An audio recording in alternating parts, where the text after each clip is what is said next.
بسم الله والصلاة على حبيبنا رسول الله. السلام عليكم ورحمة الله وبركاته. وش راكم حبيباتي؟ نورتوني في قناة فتافيت جزائرية. أهلا بكل الجديدات اللي نوروا العائلة تاعنا الكبيرة هذه. حبيباتي، اليوم إن شاء الله أفكار وحية بسيطة حبيت أشاركها معكم خاصة للمبتدئات، إن شاء الله يفيدكم. تابعوا الفيديو للأخير ومنورينا دائما. بسم الله. أول فكرة إن شاء الله، هذه القطعة البنات كاينة في كل بيت أنواع وأشكال، نستطيع الاستعانة بها في تنظيف الخرشف مثل ما تشوفوا حبيباتي. تنظف ما شاء الله، تسهل لك يعني العمل روعة. نحبها يعني بزاف الأخوات على بالي يعرفوا الفكرة هذه، حبيت يعني نفيد اللي ما يعرفوهاش. الفكرة الثانية،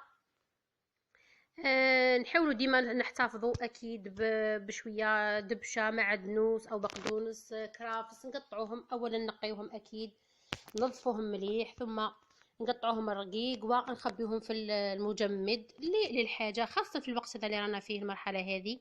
ايضا نحاولوا نجمدوا شويه تاع زيتون اخضر، جلبانه، لوبيا، حمص، برش الليمون، برش البرتقال، يعني اللي تقدري، مهم حطوهم جانبا لحين الحاجة إن شاء الله. الفكرة الثالثة، يبقى لك قطعة من الليمون، حطوها في كيس أو في علبة صغيرة هكذا وخبيوهم. الفكرة الرابعة حبيباتي، بعد ما تغسلي الخرشف تاعك تنقيه أو بطاطا أو أي خضر، نحكوا الأظافر بقطعة من الليمون، يخرج الأظافر أو الأصابع روعة البنات.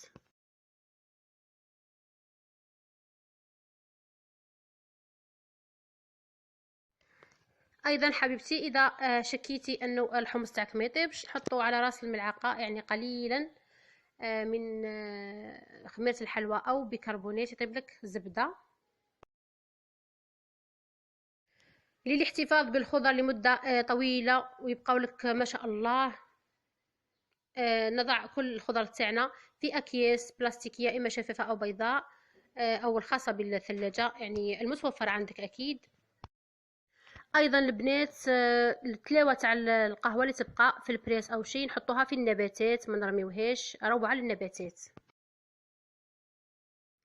لتنظيف الدجاج والتخلص من رائحه الزفاره، اذا عندك دجاجه كامله اكيد نشوطوها على النار، ثم نقيوها ثم نغسلوها بنفس الطريقه هذه.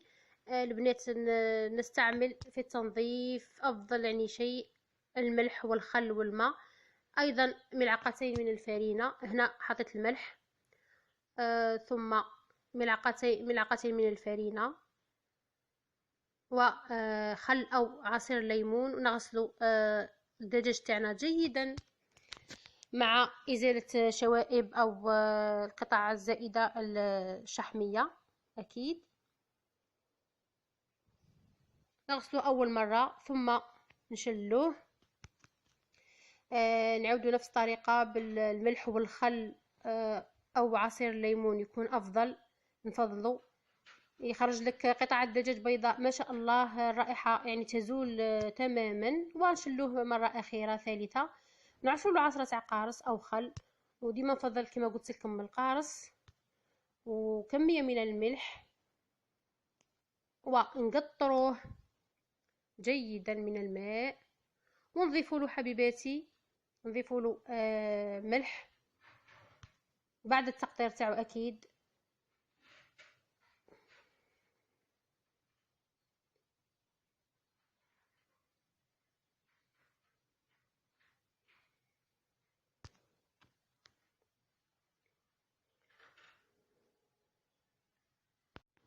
مثل ما قلت لكم، نعاودوا نحطوا له الملح وعصرة قارص أو خل،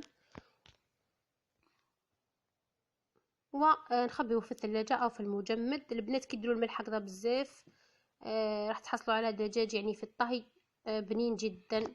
طبعا نشلوه من الملح قبل ما نطيبوه.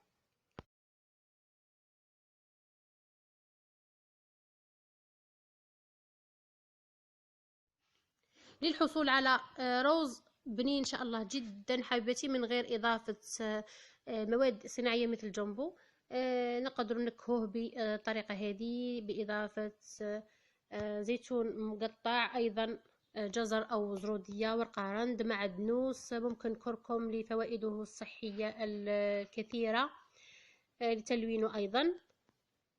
هكذا نتحصلوا على حاجة طبيعية لوليداتنا، طريقة تجيك ما شاء الله، ونطيبوه ناكلوه إما أبيض أو في الفرن أو مرقة يعني بالصلصة مثل ما حبيتوا. أكيد نتمنى إن شاء الله الفكرة هذه عجبتكم، لأنها رائعة.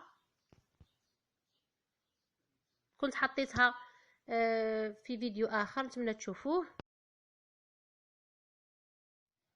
للحصول على كيكة أو مسكوتة البنات تكون مضاعفة، حجم مضاعف ما شاء الله، ناخذ ملعقتين كبيرتين من الحليب يكون ساخن جدا حبيباتي، ونضيف لهم ربع ملعقة من بيكربونات الصوديوم، ونضيفوها في آخر مرحلة من صنع الكيك. تتحصلي على نتيجة إن شاء الله راح تعجبك بزاف.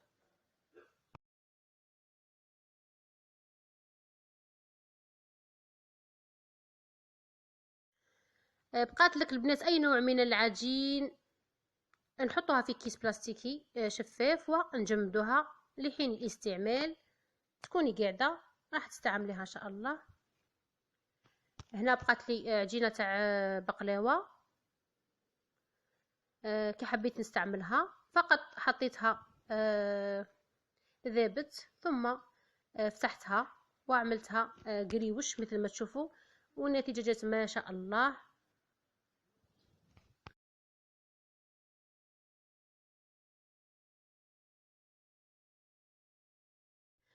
جمديها الفترة اللي حبيتي، انا يعني حوالي 20 يوم او اكثر، والنتيجة جات ما شاء الله البنات. شوفوا هكذا ما نضيعوش يعني نعمة ربي، وتاكلوها ان شاء الله بالصحة والهنا.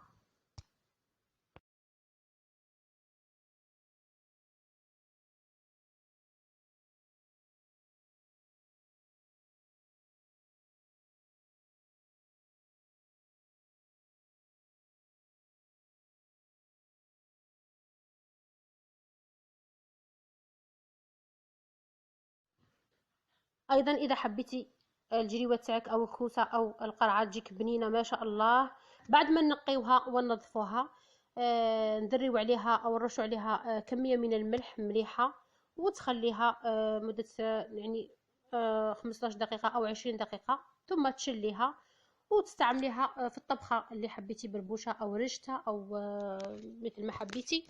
الذوق بالبنات تجيك روعه. نعرفوا انها برغم فوائدها العظيمه لكنها صامته، الملح راح يخليها روعه. حتى للجريوات المحشيه البنات او القرعه، قبل ما تحشيها باللحم المفروم مري بالاصبع والملح داخل، ثم احشيها عادي.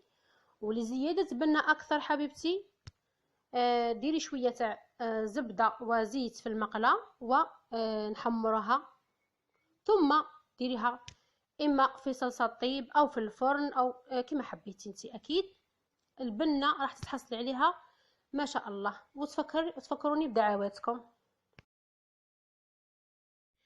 فكرة أخرى حبيباتي من مطبخي بسيطة جدا، نحاولوا نشريو البصل اللي حباته صغار هكذا نستعملوا الحبة كلها، يعني في طبخة نستعمل حبة ما نقسموش، ماشي نشري وحده البصل الكبير ونبداو نقسمو فيه، من الأفضل نشريو الصغير.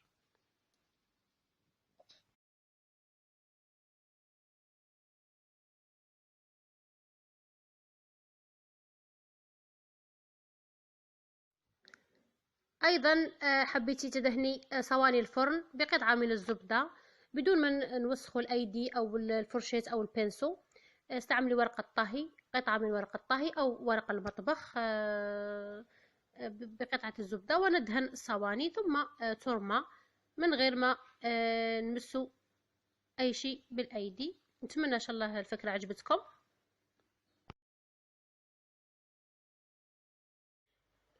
أفكار بسيطة وحيل، نتمنى إن شاء الله استفدتوا حباتي، خاصة المبتدئات فتفوتات صغيرات أو سنة أولى مطبخ. قربوا معايا تشربوا فنجان تاع قهوة، قهوة القهاوي، تلقاو ان شاء الله رابط تاعها في صندوق الوصف، تجي تهبل.